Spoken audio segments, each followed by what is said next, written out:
people so that you can grow in all 6 aspects of health on your own journey to being a millionaire. My name is Austin. If you haven't met me, I've founded over 30 companies. I'm a big-time entrepreneur, and I'm a big-time small business champion.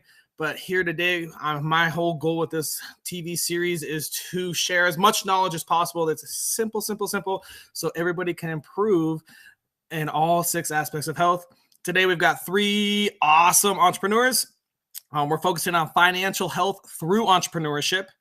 I'm going to take each guest on. I'm going to talk to them for about 5 minutes. They're going to give us this awesome little tip on how to improve your financial health through entrepreneurship, if you so choose. And then I'll start off with my own tip. My number 1 tip for entrepreneurship is kind of contradictory to some of the famous entrepreneurs, but I say just do it and quit your fucking job. A lot of people say work the 3 hours after your job, work your 9 to 5, make sure you stay security. I say that's exactly the wrong thing for entrepreneurship.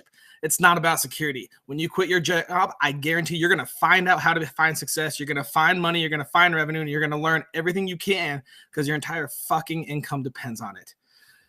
With that being said, we're going to pull up Clint Riggin, who's one amazing man. And I guess I'll let him talk about himself. Morning, Clint. How you doing? Good morning, Austin. Man, I don't know how I can go after you. That was 30 companies. Guys, I own 2 companies. One is Limitless Coaching. 2 amazing companies. One is Limitless Coaching, where we help CEOs, executives, C-suite entrepreneurs help optimize their body. And then I also run Nexus, which is holistic wellness events in San Diego. But my number 1 tip and something that I learned is when you go into business, do not think you need to go into a partnership because it's going to aid you in your business. The first step that I did was I had a partnership right when I started Limitless Coaching. My partners were in Australia, and I thought because they were going to take a percentage of the company that it was the best way instead of doing 1099 contracting or just paying them on a retainer. Well, what I learned was that if somebody is out of country, you literally cannot sue. So if anything happens, you're fucked. Okay, so that's exactly what I learned in my entrepreneurship journey. So the whole partnership thing is great, but I want you to stay away from that because truly you can do this on your own and just hire out. That's all you need to do. That's interesting. I feel like I've learned almost the opposite lately, but I've also done a lot more. I have a lot more, maybe more on my plate, but I used to do everything on my own, and I've found that having a partner now. So to your point, maybe I don't need to be giving away equity. A lot of people say giving away equity is a poor decision. For me personally, in my journey, at this point, I love like 50-50 splits in every business simply because it's less work for me as well. Right. If I had to do, at this point, I'm exhausted. I mean, you already know I'm moving the Virgin Islands, selling all my businesses. It's a lot of work. I wouldn't trade it for anything, obviously, but partnerships, yeah, that's an interesting thing. So what are you doing now? You're no longer giving away equity to any of your companies? Well, the crazy thing is, and that I learned in this, and it's going to kind of what I just said, right, was somebody in a different country. Okay. And you talk about the 50-50 split, right? Okay. So that's the important part. For the people that are watching this, is I had a 14-month depression. I grew my business to 250 clients. I had made $500,000. Like I made $500,000. It was amazing. But I pushed away my family, my friends, and relationships because you talk about the time. I worked 18-hour days for 1 year straight. Yep. So now that I'm giving 50% to somebody who knows how to do marketing and funnels and Facebook ads and all of that, I'm the face of the company, but we're hiring coaches, we're hiring CSMs, we're doing all of the work that I should have done before. And the monetary value does not matter to me as long as I'm able to help entrepreneurs optimize their body, because I understand how you can work yourself to death and you're not giving yourself 100% to your family, your employees, the relationships in your life. And that's truly what I want people to see, is like the people that I talk to, they do not have the energy because they're working all the time. They do not know their nutrition. They don't know the data behind their body at all. So being able to incorporate 4 different fundamentals into the coaching is it really what I want to show people. Like, you can live the life you want to live and own a business, but also take care of yourself as well. We have about 1 minute left. So let's focus more on the partnership aspect. So you Yeah. are partnering. Are there certain aspects about the partner that you're looking for before you sign away 50% of your company or sell it or however you want to do that? So the best thing about it is 51-49. So I'm gonna have that 51%. Okay. So retain But ownership control. Okay. exactly. And the biggest thing for me was that he was a client with me 2 years ago. He's been through the program. He Okay. understands how it works. And now he wants to help people feel the way he felt and see how great the program was and how easy it was for somebody to follow. And he's a great marketer. He knows how to write copy. He knows I don't know how to do all that. I write all my own posts. I do all my Instagram posts. Like I don't know how to really get in front of that right audience. I'm just a very good networker and I can connect with people very easily. So when it comes to the partnership, I want to focus on the nexus. That's going to be my baby. Very cool. This is going to be something I can help people on a bigger level. Awesome. So that's Clint Riggin, everybody. His big piece Thanks, of guys. advice is make sure with your partnership you find the right partner and that they're not overseas, because then the contract doesn't matter. Thanks, Clint. We'll bring you back in a little bit here. Thanks, awesome. All right. Our next guest here is named Josh. Josh, who are you? Who am I, huh? Well, that people have a hard time defining that sometimes because I have several companies. I'm the CEO and founder of a tech company called Lane Hero. I run an entertainment company that sells to fraternities, sororities, and municipalities, A-list artists and production. Party time. Yeah, I have a pasta brand and a freight brokerage and several other little business ventures. By the way, his pasta's amazing. Thanks. So yeah, that's who I am. And do you have a little tip or trick for us to improve our financial health through entrepreneurship? My tip is set your daily goals to stack your wins. So, I come, as you know, Austin, I come from a pretty seedy past. And so my illegitimate entrepreneur journey led me to this thing. And it's this mentality that I carry with me to this day, that if you haven't made $200 by 10 o'clock, like you need to get after it. Right. And ooh, that's a good $200 by 10 o'clock. All right. $200 by 10 o'clock and getting those wins early, even if you've got to wake up that extra hour or you've got to stack your intensity of your calls and shorten your timelines on your sales cycles. Like that goal alone, if you stack that over 5 days a week, 25 days out of the month, roughly over a course of a year's time, and you keep that intensity throughout the day, your financial health will improve.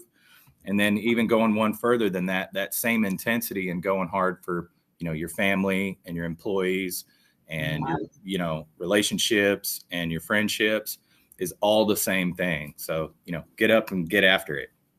Awesome. Is there any specific moment when you kind of learned this tip and decided that you wanted to start implementing it?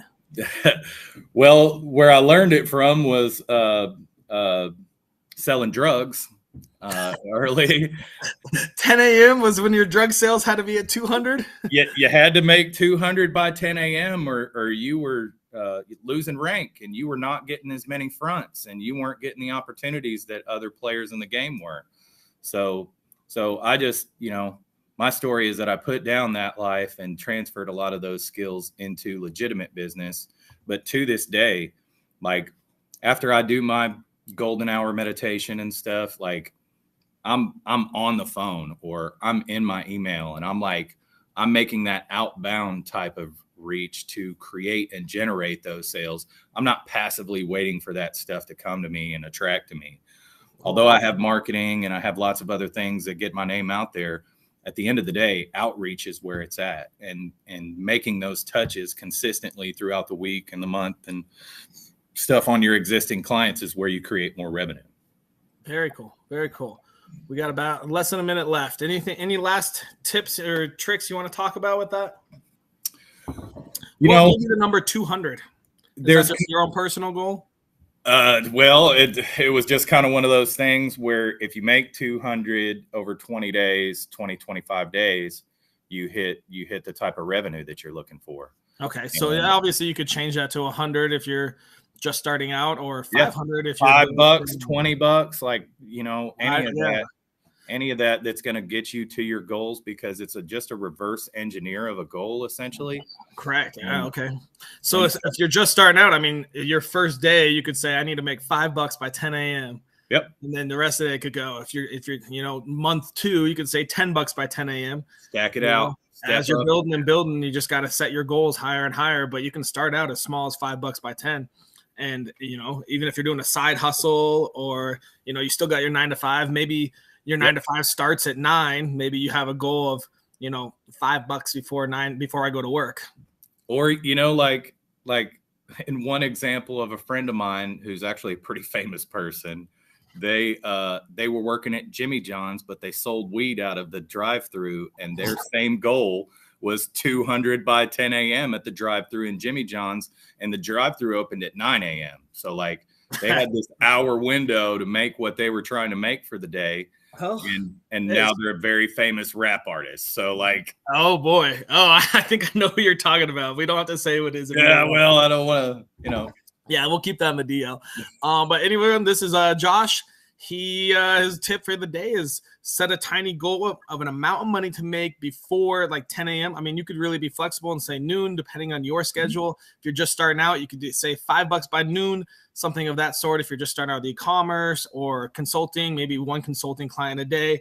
But monetize and break it down by day, I think, is really what you're trying to go for there. Yeah, very much. Awesome. Thank you, Josh. I'll bring you back in a couple minutes. Next up, we have Lori. Lori, who are you? Oh, I'm actually a mother. I'm older than a lot of people that haven't been in entrepreneurship very long. I'm 50. Did you know? Yeah. Oh, you look 20 to me. I thought you were a young whippersnapper. Yeah. I've got 3 adult children, 4 grandchildren. Oh boy. Yeah. And still is an entrepreneur. Yeah.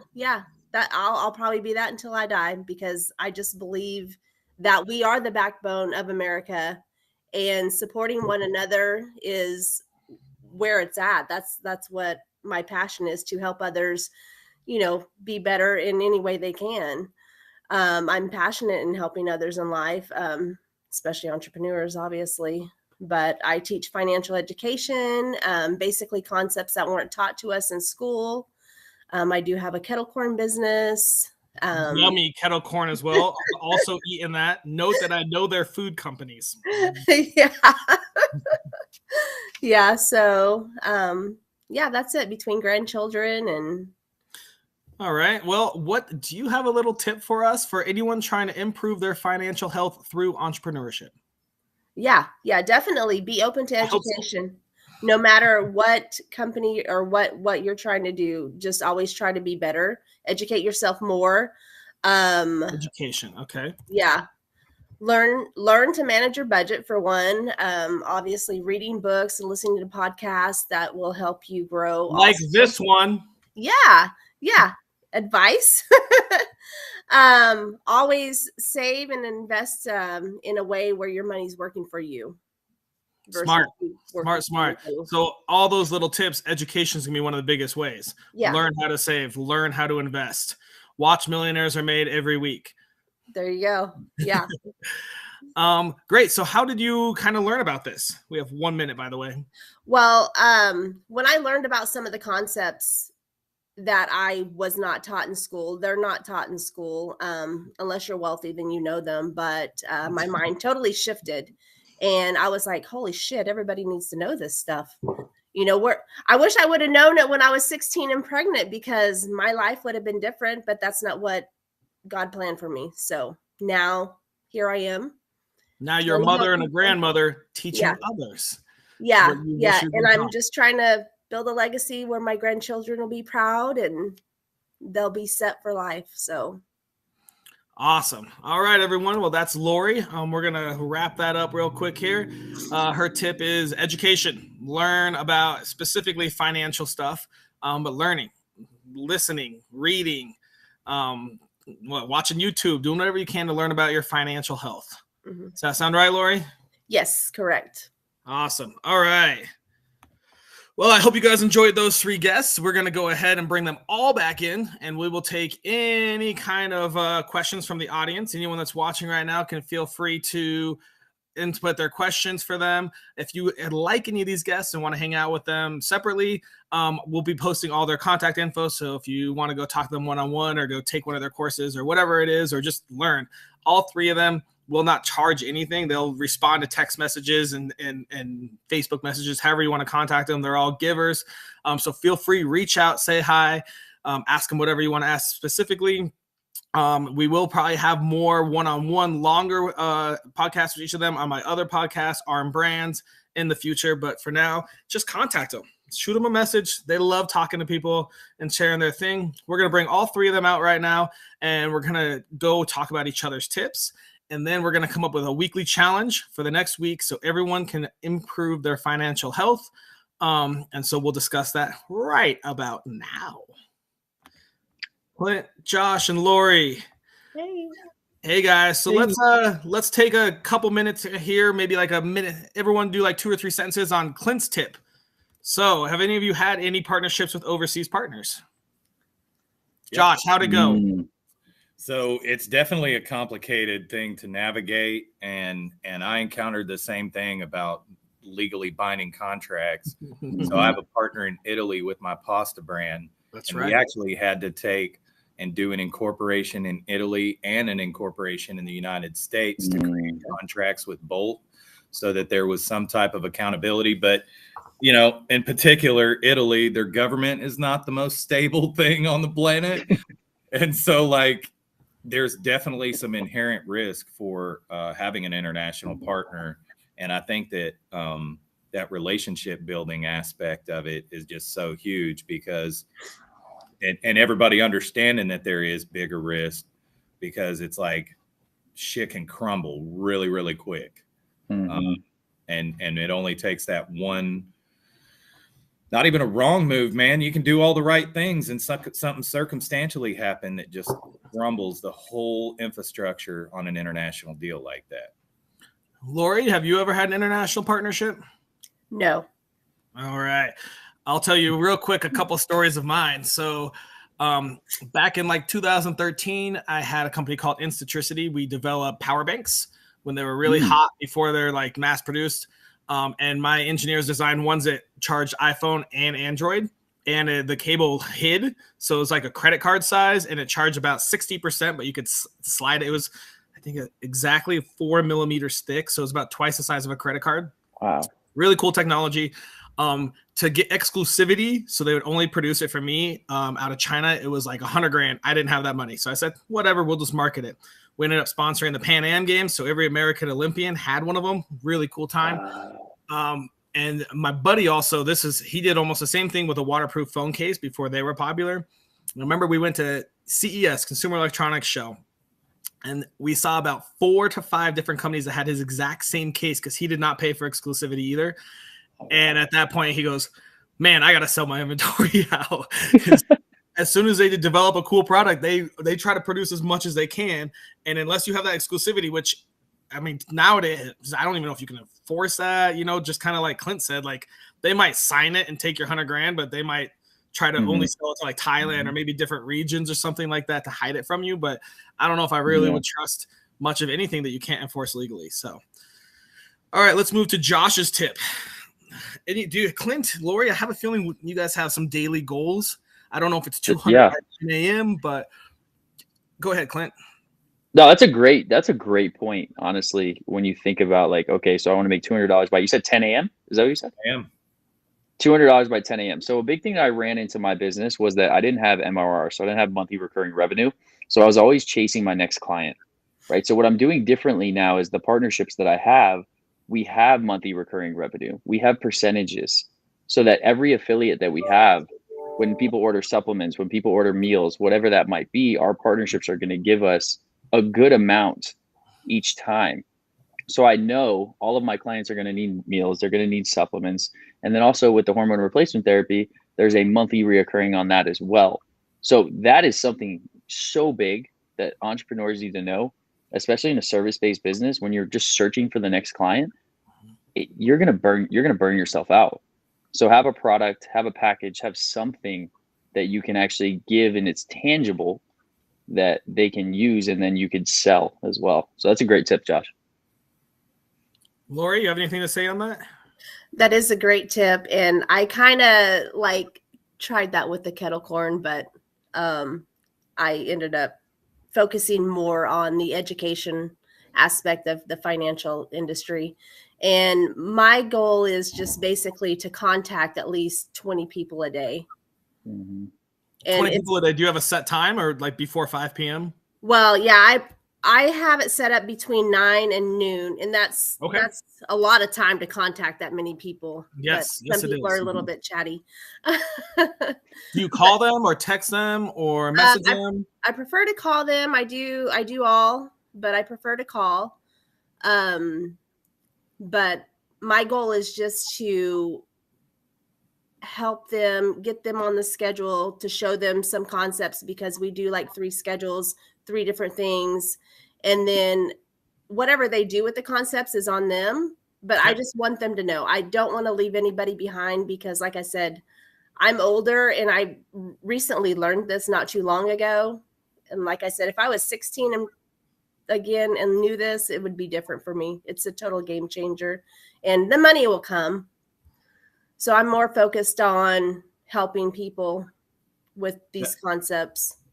That's a great point too, that the goal doesn't necessarily have to be a dollar amount. It can be a tangible thing that's attached to that dollar amount. Like if you need to schedule a certain amount of appointments a day, or you need to make a certain amount of connection calls, like it's all the same concept on a daily deal, right? Like, because you're going to get to the MMR like Clint's talking about. Exactly. And I think we all agree, brick by brick, essentially, if you're doing 20 calls a day, whatever it is, it's consistency and stacking it every day. So either you're doing 200 by 10 every day, great. And then you're eventually going to 250, 300, or, like Clint, you're setting up like a new client every day, or at least, or like Lori, 20 calls every day of potential new clients. It's just, you can start small. Every day before I go to work, I want to call one person about my company, my product, or my service. Every day I want to make $5 before I go to work. We can all start out small. Everyone should have a side hustle. I know most Americans, at least, and most in the world, are not passionate about with their current 9 to 5. So if you're not passionate about it, find something you are and set that small goal. $5 a day, $1 a day. I just want to talk to someone a day. I want to talk to one person every day about what I'm passionate about, and that's it. I want to make a Facebook post, and I want to make 1 call, and that's my day. Okay, do that for 2-3 weeks. Next week, okay, now I want to make 2 calls and 2 Facebook posts, and I'll schedule 1 for the evening. I'll do 1 in the morning, schedule on the next one, and do 2. It's all about just that. Yeah, that's a good tip, Josh. Come up with something solid, and each day you just make sure you're stacking it and doing that and growing from there. Yep. All right, Lori's all about, I think you guys all are going to agree with this one real easily. Education, self-improvement and education, learning about fucking everything, learning about whatever industry in your product, learning about yourself, learning about how you interact with people, all that kind of stuff. One thing that I make my team, most of them do, hopefully they all adhere to it, is every day we read 10 pages nonfiction. And I took that from 75 hard. You are right, Clint? 50. Yeah, day 50. Let's go, baby. Man, it's easy after that. Now you're in the zone. Yeah. So 10 pages every day, nonfiction. I don't know. I have stacks of books I still need to read, because every time I see one, I just buy it. They're all like $10 off Amazon. So I have like 50 more books to go through. But I love education, man. You have to learn, especially this day and age. You got to learn AI now. We got to learn all this other new stuff. You got something to say about that, Josh? Yeah, I in particular, the self-education is something that really changed the dynamic of my life, because I had to go from being very aggressive in my interactions, is the way I'm going to put it, to really understanding how I come across to people and how I can communicate with my team or customers or different, vendors and different stuff, and the dynamics of those relationships. And the only way to really get there with it is to understand yourself intimately first, right? And I think especially as entrepreneurs, we have a tendency to get caught in the hustle and ADHD, a million things going, and to be able to focus back on who we authentically are and our reasons for doing this and what we're really trying to put out in the world, like, can root you to that communication piece with other people, because people are different. Very true. Very true. Clint, do you hate education? I love education. Honestly, I love it. I listen to a podcast every single day. Like, if you guys haven't listened to Gary Brecka and who's the UFC owner? Not Joe Rogan. Not Joe Rogan. You know who I'm talking about. The guy who owns UFC. He put out a podcast with Gary Brecka today that was truly incredible, talking about exactly what I do for our clients, about tracking their data, the blood work, and the metabolic cycle, and all these different things. So I was like, wow, like, this guy's about to take over biohacking in the world. It's absolutely insane. So I always like learning about the new things. And also, I don't know if you guys listen to Ed Milet too. Like, Ed Milet is probably the smartest man I've ever heard when it comes to motivational speaking and just like truly getting. No, I haven't. The Power One More? Power One More, yeah. I read half of it. I haven't read the whole thing. How do you even not? I couldn't even put it down, man. Yeah, no, Ed Milet and his story, I think all of us were there. Yeah. One or two of the times I see him speak, but his One More speech is probably one of the best speeches I've ever seen or heard or cried to. Oh, yeah. Oh, yes. For sure. So, yeah, I would say podcasts are a big thing for me. 75 Hard, I read 10 pages a day. So I'm on my third book right now. Leadership 2.0 by John C. Maxwell is absolutely incredible. Being in a leadership role, as we all are, we need to know how to lead. So, yeah, that's my tidbit. 2.0. By who? John C. Maxwell. Well, that's going to be bought in the next 20 minutes. It'll sit on a shelf. I need to up it to like 50 pages a day. I'll be reading on the beach in the Virgin Islands all day, every day. There you go. Yeah, you will. Cool. All right, guys, we got about 2.5 minutes left. Let's go over a weekly challenge. So the goal with this is every day we can all go to our Brick by Brick group on Facebook, and we can post or Millionaires Are Made group. Both of these will have it. We're going to just have a weekly challenge and have people post and comment and take pictures showing that they did it. So we need to think of some way that tiny little thing that we can do to have a little challenge. And all three of you and me are all included. So we're going to have to show proof that we do this challenge. What do you guys think we should do? Ooh. I mean, it's not much of a challenge for me, but 10 pages a day is something I would be interested in. Yeah, I'd say like either listen to a podcast or read 10 pages a day. Like, you're doing some sort of education with yourself. I think that's a good one. Let's pick one or the other. 10 pages. 10 pages. 10 pages a day. All right, so let's make a weekly challenge for the next 7 days. Everyone reads 10 pages. We'll have our team go on Millionaires Are Made and the Brick by Brick group. We'll post links to that as well on this chat here in a second once we post this, and let everyone go get involved. And we can take pictures, or you can just tell us what book it is. I mean, it's your own challenge. You either do it or you don't. I'm not going to be mama-ing you and watching to make sure, but a little bit of accountability can always help. I love it. Let's do it. Cool. Any last words, guys, or we're about to wrap this up? No, thanks for having us. Yeah, cool. Thank you for having us. And hey, if you guys got any questions, I'm sure you can reach out to any one of us. We'll answer our DMs. We'll give you some information, some knowledge, and give you the right resources that you need. Perfect. Sounds like a plan. Thanks, guys. Thank you. Thank you. Bye.